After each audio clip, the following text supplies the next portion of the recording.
Hi everyone. This class is all about Monet, and it's all inspired by Monet's painting of the water lilies.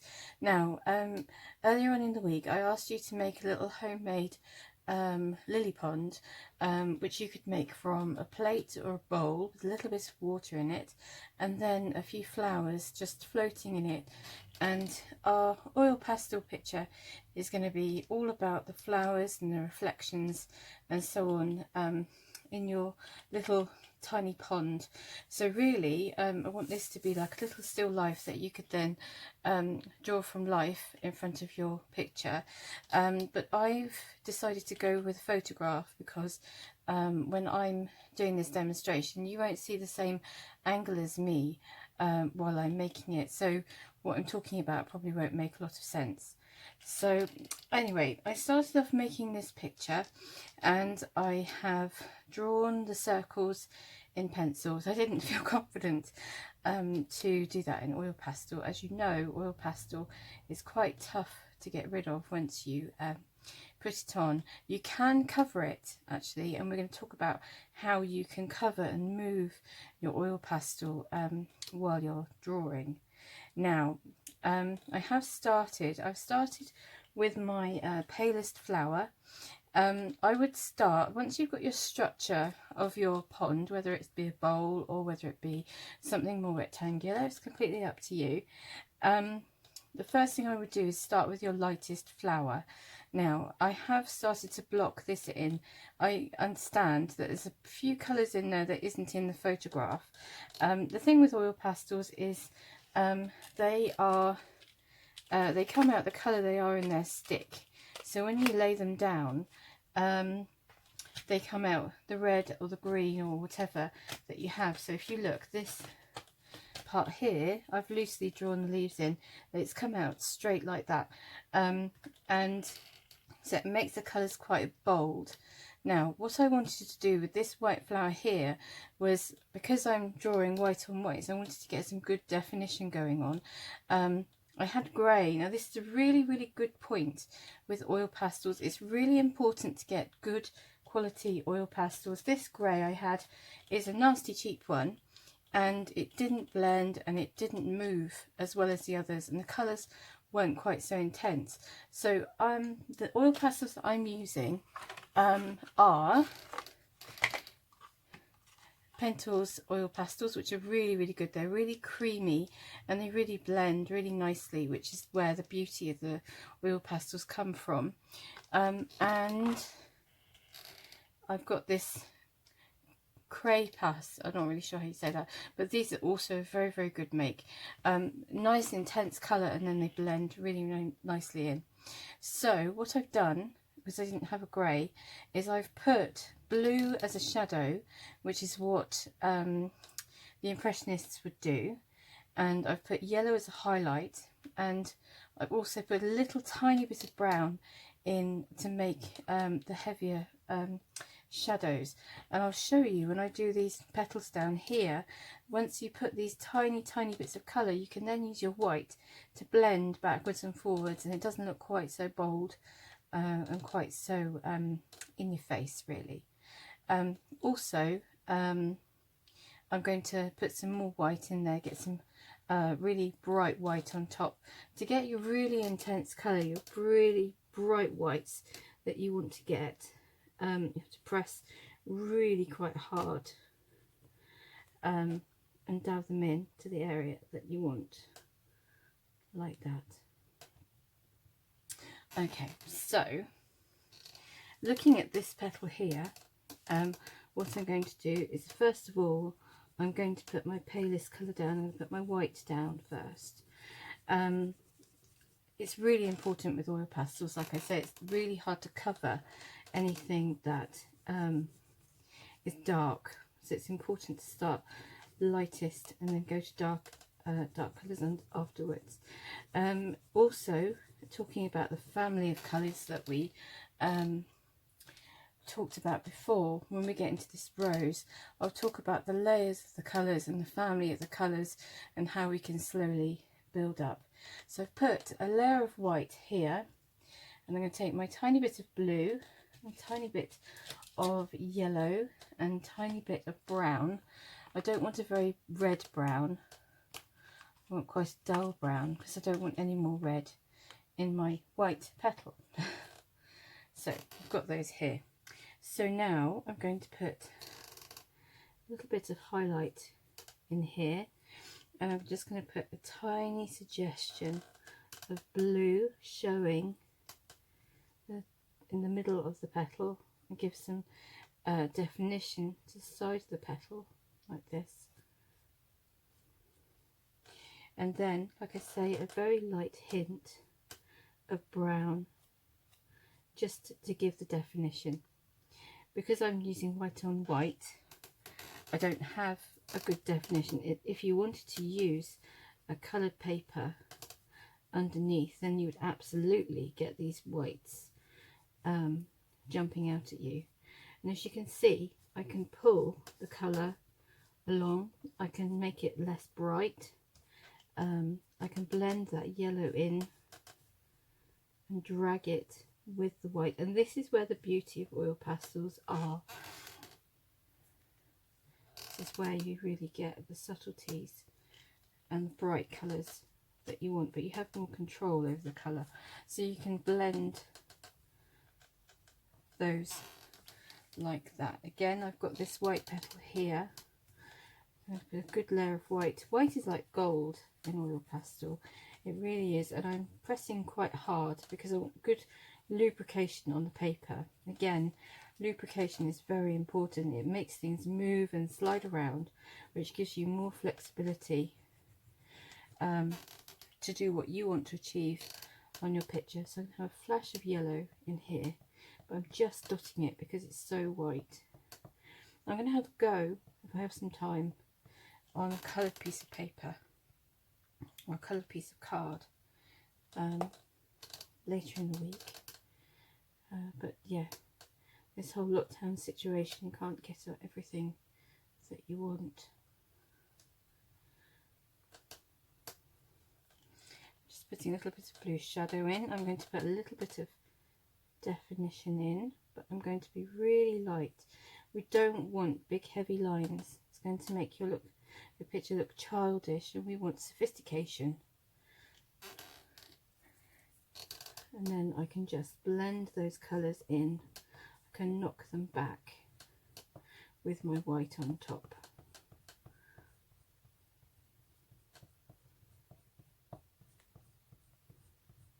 Like that. Okay. Right then. So I'm going to move on to the rose. Now, when I was drawing this, and to be honest with you, this is a good thing to do in drawing generally. I picked a neutral colour. I did draw it in pencil first, and then I went over with a neutral colour, this nice peachy colour.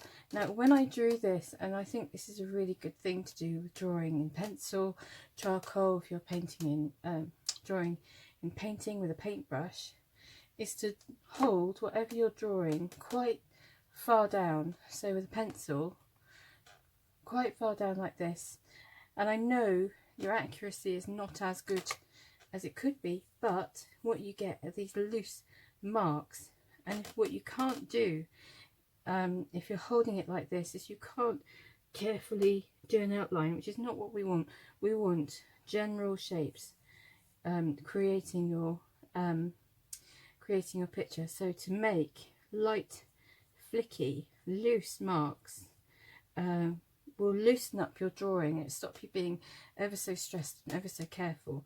And this is what we want. When you get loose, you have much better quality drawings and paintings, and it just, your creativity, is easier for it to flow, really, which is what we want. Okay, so I'm looking at this rose here, and what I'm going to do first is I'm going to put in some areas of highlight. So these highlights in the middle of the rose here. So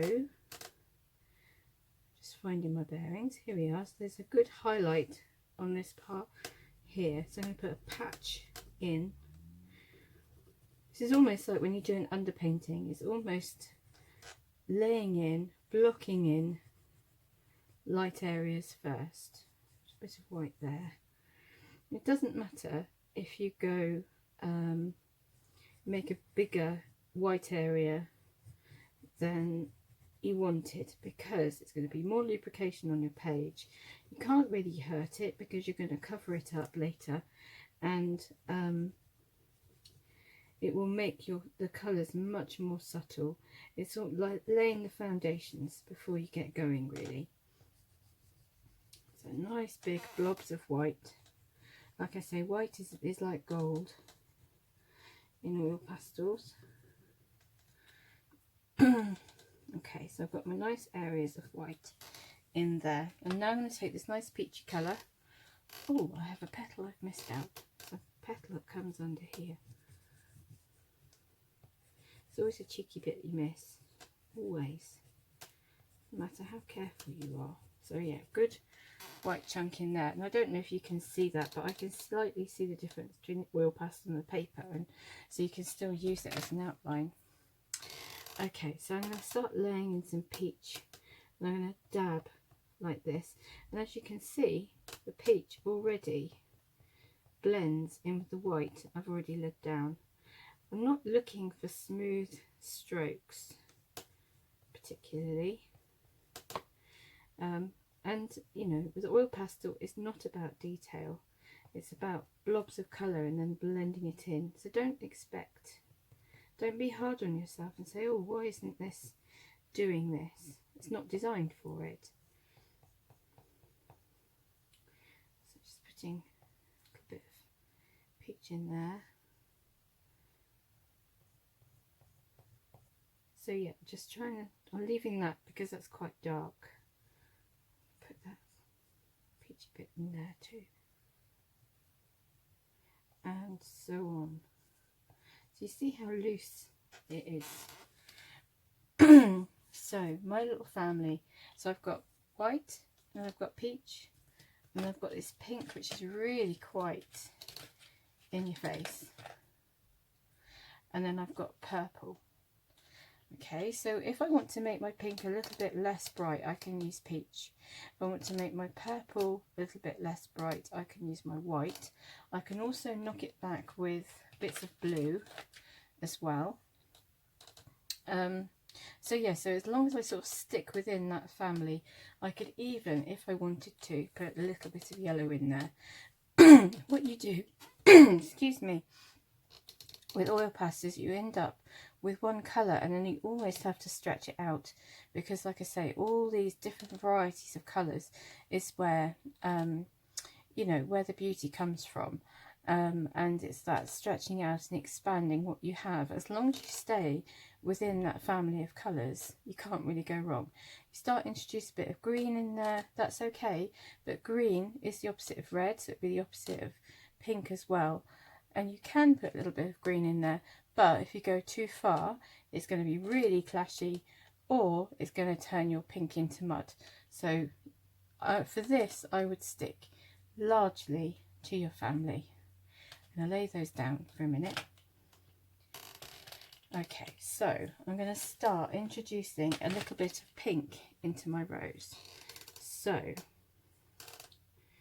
got this base bit here, and I've got where the edges of the petals are. So I'm now crisscrossing over the peach, and also the white is underneath as well. I'm going to draw some of this petal I missed as well in. So if you look, I'm using very, very light flicky marks. I still think that's probably my style. I tend to do everything in light flicks. But like I say, you can't go too heavy too fast, and that is not something we want to do. Now this part is an area of shade, dark pink in there, so I'm putting my marks closer together there, and then I can come out with the outline here.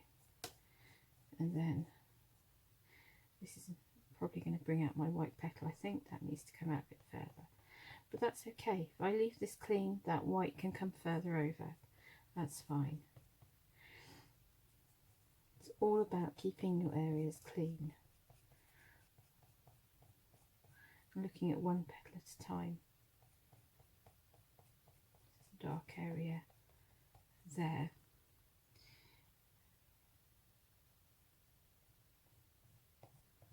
Put a bit of angle on that petal there.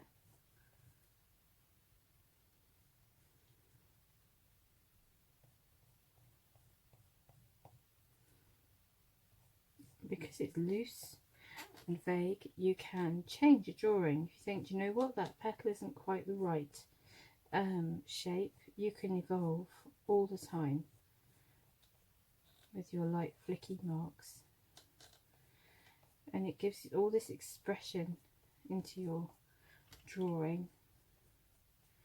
Nothing is set in stone.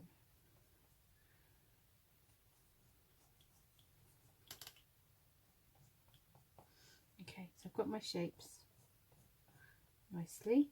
I'm just layering up my pink areas here and trying to keep my light areas clean. So this is a bit of shade in here.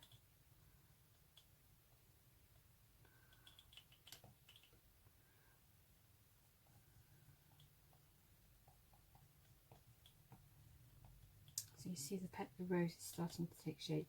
Now I'm looking at the centre of the rose. Now some people get really lost in the centre of the rose.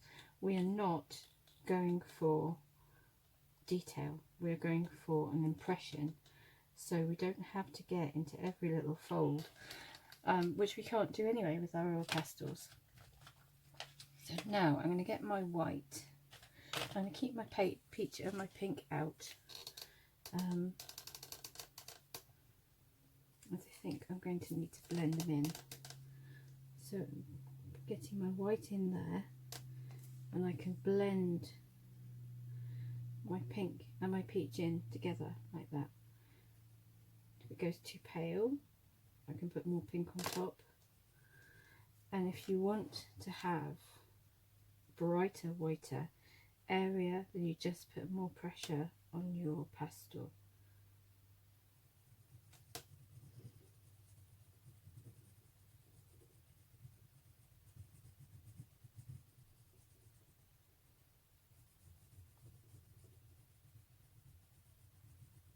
As you can see, it then blends in really nicely. So yeah, you've got your different areas, and it's almost like the white joins it together. I'm going to put some more pink in there. Now I don't like things to be too smooth. I do like to see some marks.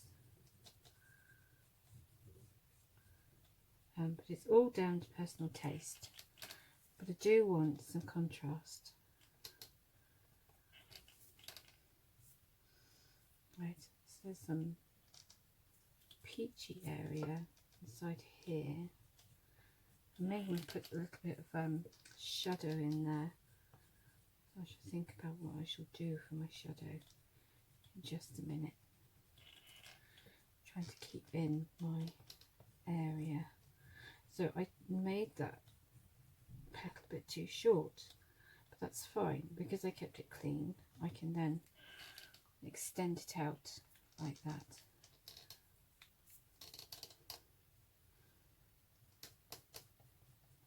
As you can see, it all starts to emerge. Now I do want some contrast, so what I'm going to do is let's have a look, let's see what the purple is like. So where's a really dark area? So there's a really dark area here. I'm going to dot some purple in here.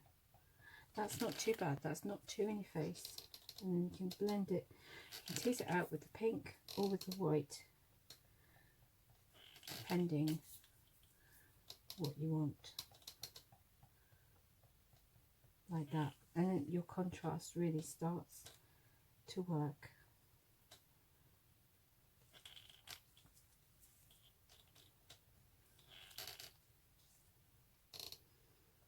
It's almost like you need those little bits of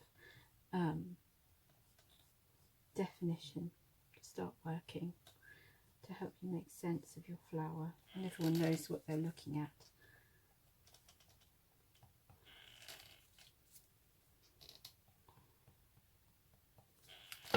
So yep, so now I'm just blending it down to make my highlight. Again, to bring this around, I'm going to re-establish this outline, which I'm not happy with. I'm going to put some pink in there. I can pull the purple out with the pink.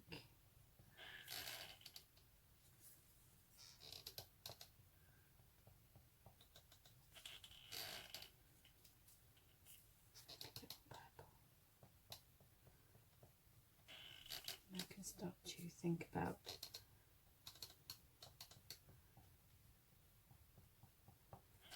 making it paler and creating the pink on top. Now the pastels, they get soft in your hands as you're holding them, and that makes them kind of melt into the picture nice and easily. It's lovely, makes them really malleable, so you can kind of mold them how you want them. Okay, so now we've got some contrast down here. So I know I'm stretching the colours, but the contrast is really important, otherwise it's all going to kind of disappear and be a bit nothing. We need that clarity.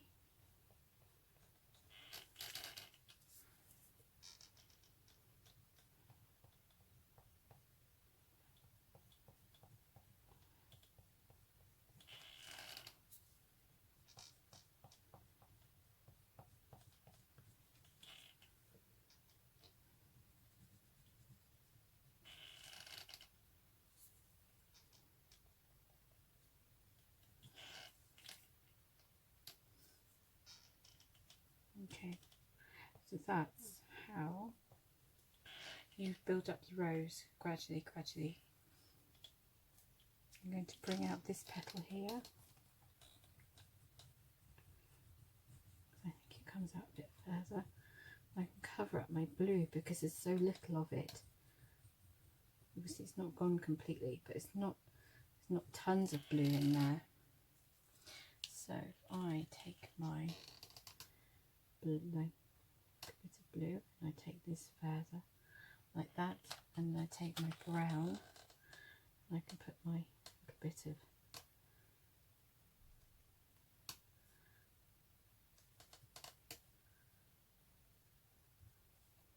definition in there, and then I can pull it in.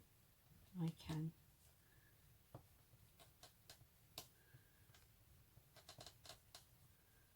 extend my petal out like that. Okay, so just do a tiny bit more on the rose.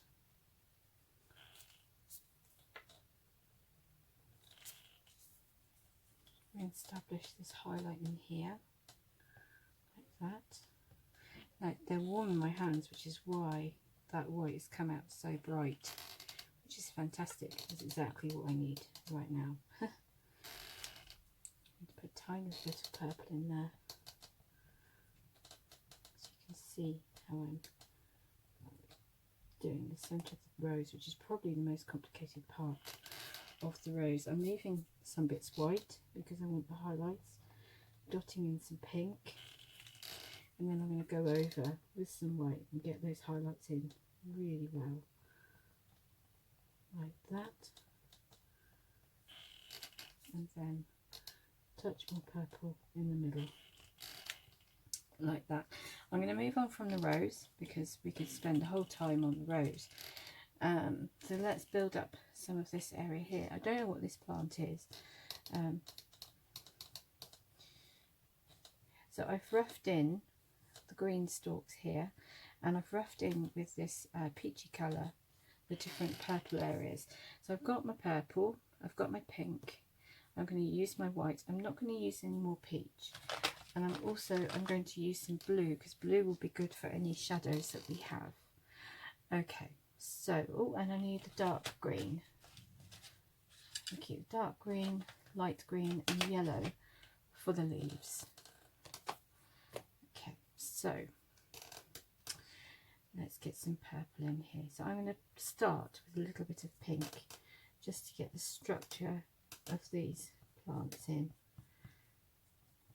Drawing with the palest colour is always the best way to start. The palest one in the family. It's quite nice, that just sort of kicks out a little bit here. So now go over with the purple. So if you've made any mistakes in the pink, you can't see them, which is lovely. We like that. And then you can put some highlights in. So for instance, there's a bit here which is quite pale. Put a purple in there.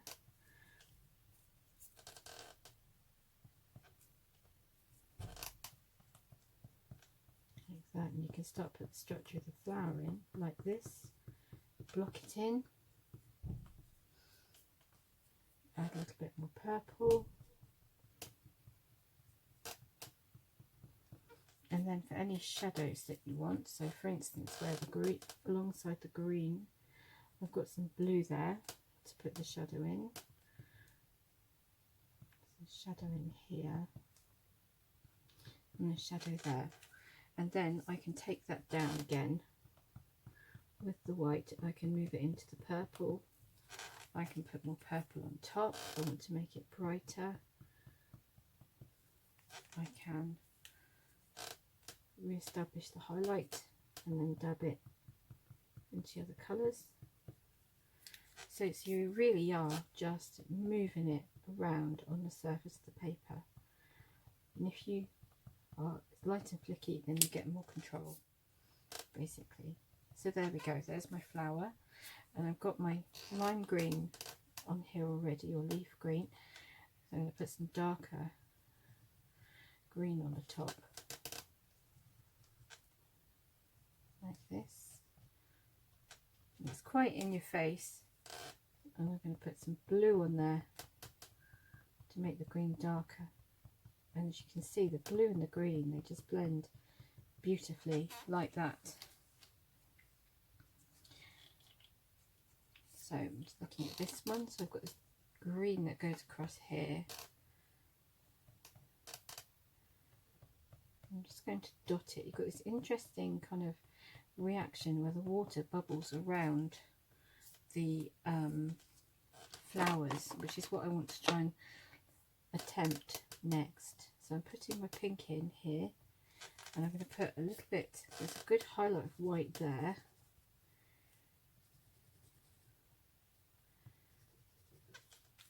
Like that. I'm going to put some pink in before I get into my purple, like that. So yeah, layering is really important, all about layering. And then get my purple in, like that.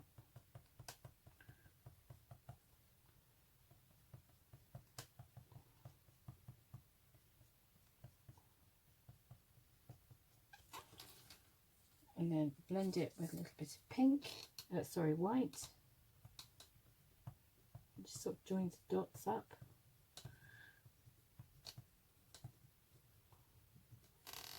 And I can add more purple to make it darker.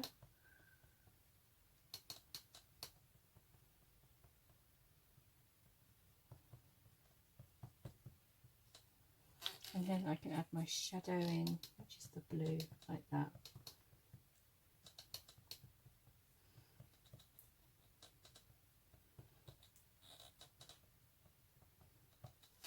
I want to make it look less like blue and more like purple. Just blend it in with the purple, like that.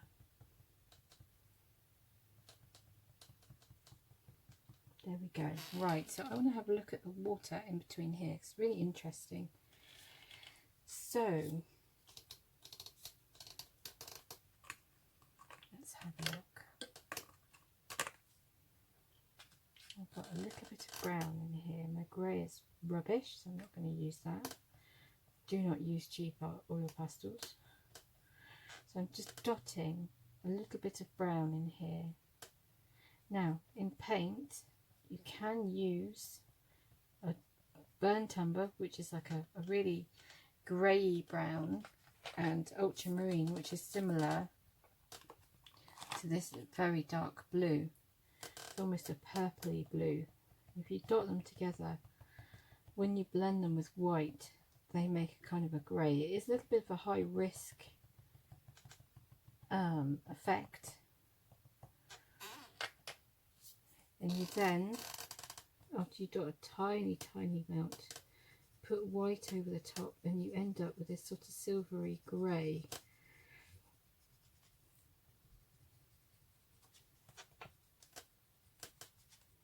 Doesn't matter if some of the green goes in there, because, you know, we could say they're reflections.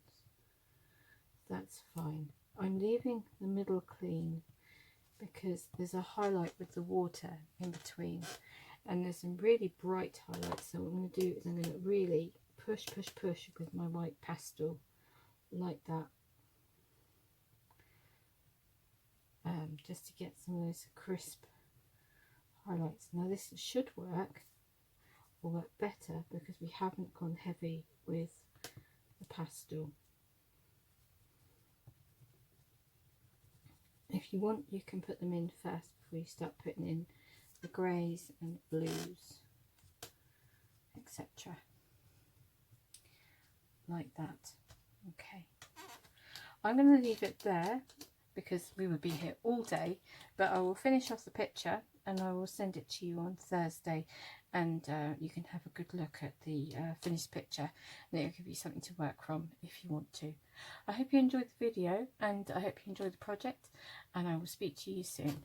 Bye!